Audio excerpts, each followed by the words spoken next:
The world is full of so many mysteries. One of them being the male species and their minds. I know there's like so many times I've wondered like what's going through his head, and for the life of me I just can't figure it out. So I sat down and I asked Airborne, I was like, what are 5 things that men wish women knew? Things that we seem to take for granted or that we just can't seem to pick up. Or don't even consider. Yeah, or don't even consider. So today he's going to give us insight into that. Yeah, I took long and hard to think about this, and writing it down, I looked at myself, at some of the things I wish like my wife, but like some of it, So yeah, fellas, if I do not do justice to this section, please comment your thoughts and what you guys wish your significant others knew about you. And yeah, because I can't speak for all men, to be fair. Before he dives in, we just want to say thank you guys for all the love. Thank you so much, guys. Like honestly, we really appreciate you guys. We reached 1.5 on YouTube and on Instagram. It's so hard to get YouTube subscribers. Your guys are the real ones. So there's some people who watch without subscribing. But like they just watch your content, which we appreciate as well. But your subscribers, we really appreciate you guys. So if you haven't yet, like, subscribe, follow our Instagram pages, and here we go. Let's dive in. Okay, so first point, we too feel just like you guys. Like we crave affection as well, and like you always assume that like you'd prefer to be cuddled. If that makes sense. But like for guys, I think we appreciate it when there is affection and we feel deeply, very deeply. And yeah, I think sometimes we overlook, and have you ever heard the statement shinga se murume? Yeah. Do you know what I mean? Like you're always supposed to be tough. Of course you are. Yeah, you're supposed to be a rock without feelings, blah blah blah blah. Yes, it's good at certain points, but then sometimes you're allowed to also be soft as wool. Nah, but for real, we feel too, and you guys should really think about that when you're having, let's say, a discussion, or when you're around your man's, man. Like you have to try and accommodate his feelings, if that makes any sense. I mean, that's interesting because like I feel like for the most part growing up, we are the cuddly ones. We're the ones who are open and exactly mushy, and then 100%. Men are like supposed to be the ones that are not affected by anything. Yeah. But funny enough, like when all the noise is happening, that's when we try and be the toughest. But then as soon as everything quiets down, we break down. If that makes any sense. Like, so let's say like something traumatic happens. Yeah. Like obviously, like you're supposed to be the strength. You're supposed to be the rock that keeps the family together. But after it's said and done, I think you're allowed to release it, because your feelings can always be bottled. So we bottle it, compartmentalize the whole thing, and then when it ends up exploding, it's a whole bunch of feelings. And I feel like that's like a traditional. I know the word traditional, but like in this day and age, especially like with mental health, being at the forefront of things, and that thing of, men should be allowed to cry, should be 100%. Allowed to, express themselves. 100%, literally. Because it's unhealthy sometimes. It's unhealthy to bottle it in. I promise you, because that's when you start being with someone that's always depressed. I see, like it's being called kunyara. Yeah. But they're actually low key depressed. So yeah, consider your man's feelings, y'all. Okay, point number 2. We really don't know what we want until we're required to want it. What the hell does that even mean? Yo, like, if you don't point me in the direction where you want something to go, I'll most probably just take you wherever the hell I was going anyway. Oof. Does that make any sense? That makes sense. Does that make sense? So if you're not requiring me, or if you're not requiring a lot from me, then we just gonna hang out. We're just gonna do whatever we do because it's on my terms. So if you set your terms and conditions, that gives me the what do you call it? The platform to then decide which direction I want to go in? Does it correspond with what I'm doing in my life, and does it connect? Does that make any sense? So like, yeah, so we never really know. Like, you just never ready, because like there's a lot of things that you can never be ready for in life. Yeah. Well, I can't, like, again, like it's a generalized statement, but there's a lot of things that you can never be ready for, and one of those things is settling down. You can never be ready to settle down unless you're required to. I think I get what you mean, because like from chats I've had with him, this is my understanding. Okay. Like, men, you guys feed off accomplishing or like reaching a certain goal. 100%. So if there's no set goal, like if there's no, okay, I want to get married, I want to have kids, I want to do ABC. I just want to have a casual relationship. Or like, that's also normal. Yeah, that's also normal. But if that's not, if that's not on the table, if nothing is ever put on the table, no set thing is ever put on the table, then I don't know what my requirements are. So that's how people end up getting hurt in certain situations. Okay. So you can drive like you can drive into, what is it called? Like, you're like a puppeteer. Okay. So you drive whatever, like whichever direction you want, and like if your puppet does not, sort of thing. If your puppet does not respond, it means it's not yours. Straight up. No, straight up. Doesn't fit. If the glove don't fit, then you must quit. Whatever your needs are, you have to make sure that they're met, and if you're requiring commitment, make sure you state that in the beginning. Of course, don't chase the man away though. Day one, you're but like having a list. What I want. This is exactly. I want 3 kids. Exactly. So yeah, don't chase them away. Okay. So point number 3, guys are also insecure, and we are just better at hiding it. We don't manifest the insecurity by lashing out. I think sometimes you actually go into a little hole, depending on who you are or what kind of personality your guy has. Men will go into a solitary confinement or solitude, so to speak.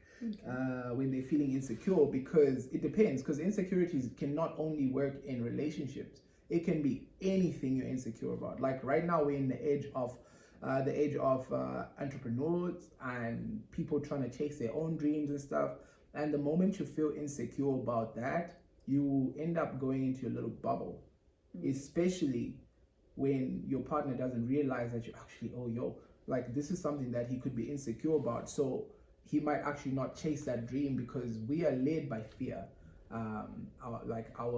Our men are led by fear, and I've watched this happen to people that are very close to my heart.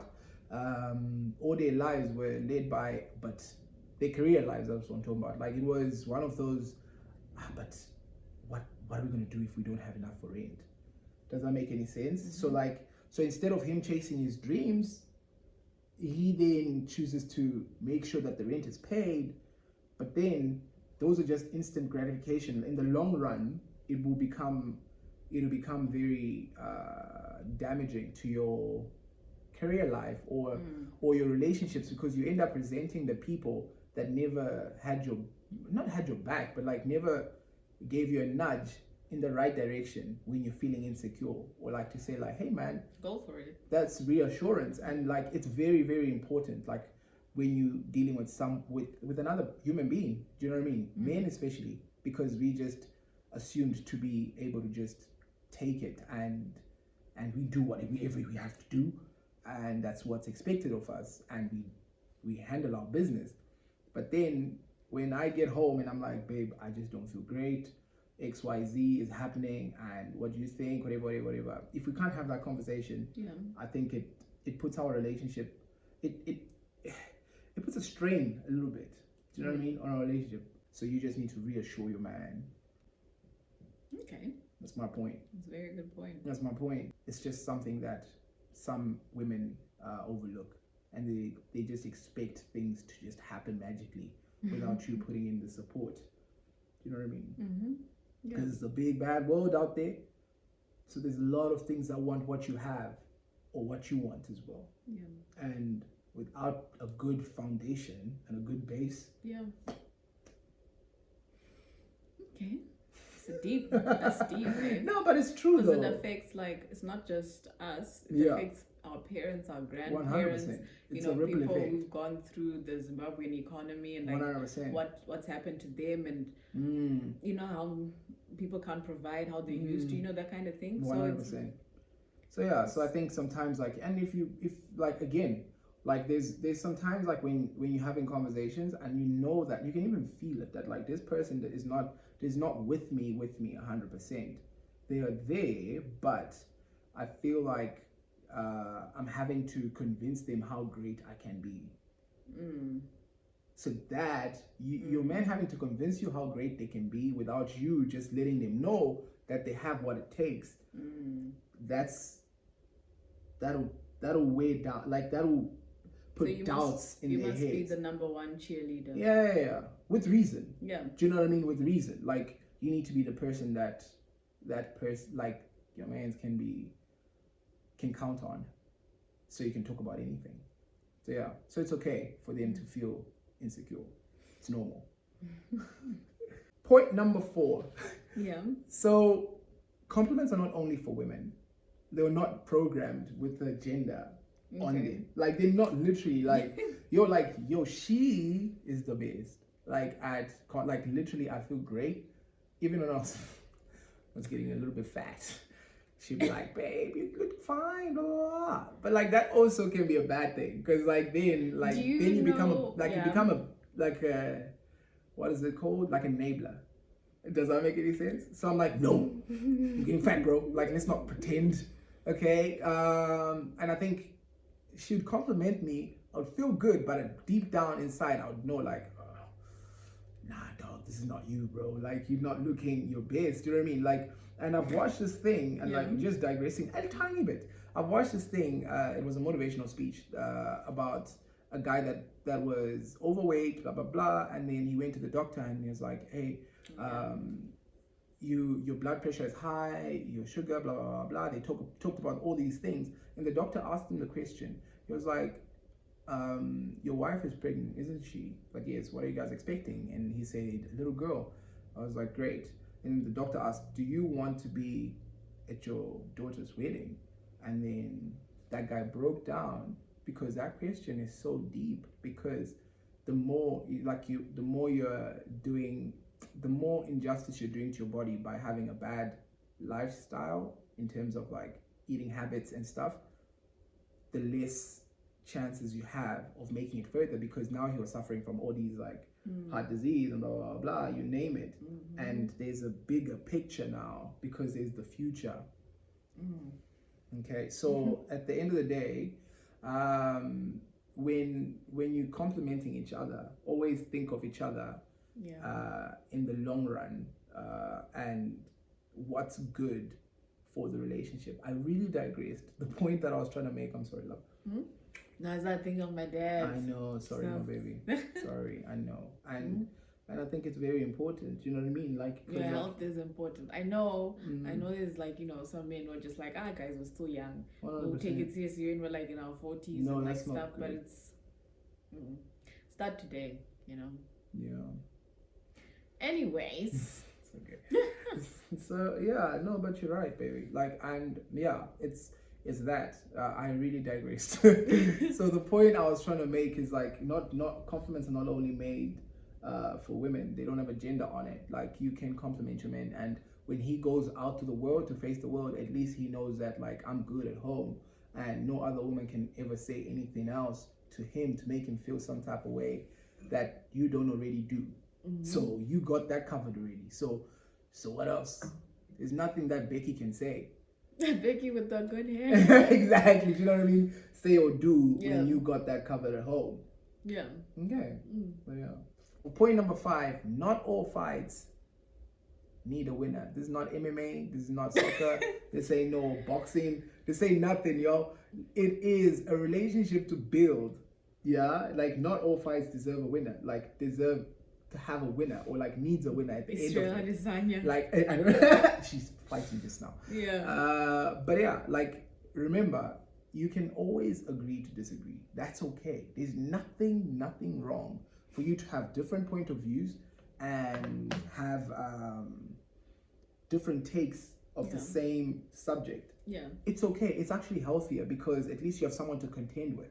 You have someone to practice your mind alongside, if that makes any sense. That's so banter with exactly back and forth. Yeah, like a back and forth that helps you think better, because not think better, that's a bad way of putting it, but it helps you analyze analyze and look at things from a different vantage point, because you don't know everything. If you did, bro, you literally, what are you doing on earth? Like, do you know what I mean? So at the end of the day, like, if your partner knows something that you don't know, or like if they have some insight, well, even about you, because you don't look at yourself from an outside perspective, so you're so closed off in your own. You know how people say like, those are leaving, that's who I am. You know, like I remember I was, who were you talking about? Oh yes, about that whole pack and go thing, whatever that we did on our last Wednesday. And then someone sent a message, and then I sent him a response, but then they haven't responded yet. But I sent them the link to Jordan Peterson's thingy about marriage, and what that contract actually means. It means that I will not leave. Like, no matter what happens, we are going to try and fix this as humanly possible as we can. Like, with all our... We'll actually link it down below so you guys can check it out. So you can just go check it out, because like it's very, very profound. And from that conversation, I think that has helped so talking about fights, that big thing that happened that time, it didn't have a winner per se. We both won, because at least we got both our ends, and we felt understood. Yes. From both ends. So like that's the most important, because like someone can't just like finish the fight and be like, yes, I won. You haven't won, my friend. There's round 2, bro. There's gonna be round 2, round 3, round 40, round 50, until I win again. Like, do you know what I mean? Like, so it will keep perpetuating, and it's like it creates a bad environment, especially when you then have other little ones in the picture that become big little ones that have brains, and they start watching. And then they start learning. Whoa, hold on. Yo, this dude is not who he says he is. Oh, hey, my mom is not as polite as she pretends to be. I know, right? You know what I mean? Like, as she pretends to be when she's sitting with the church folks.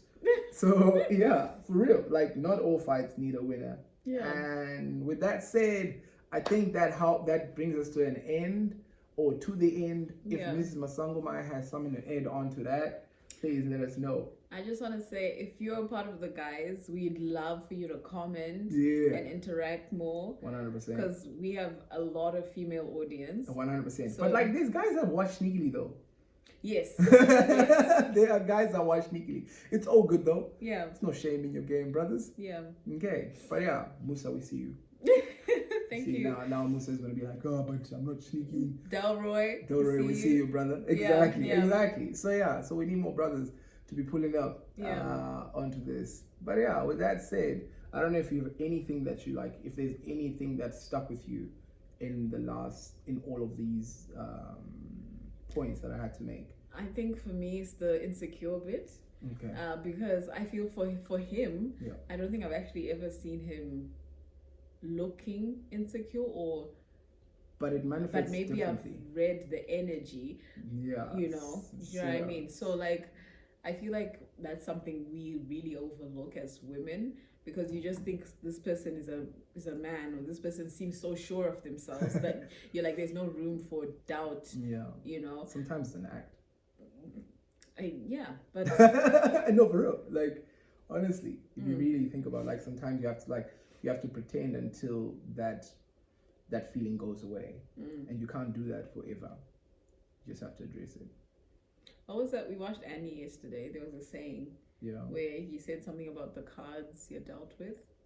Oh yes, and then that was deep. That was so profound. And then like, it was like, she asked like, it's the cards that you dealt with, blah blah blah blah. And then Annie asked, it was Jamie Foxx playing the rich dude. I don't know what his name is.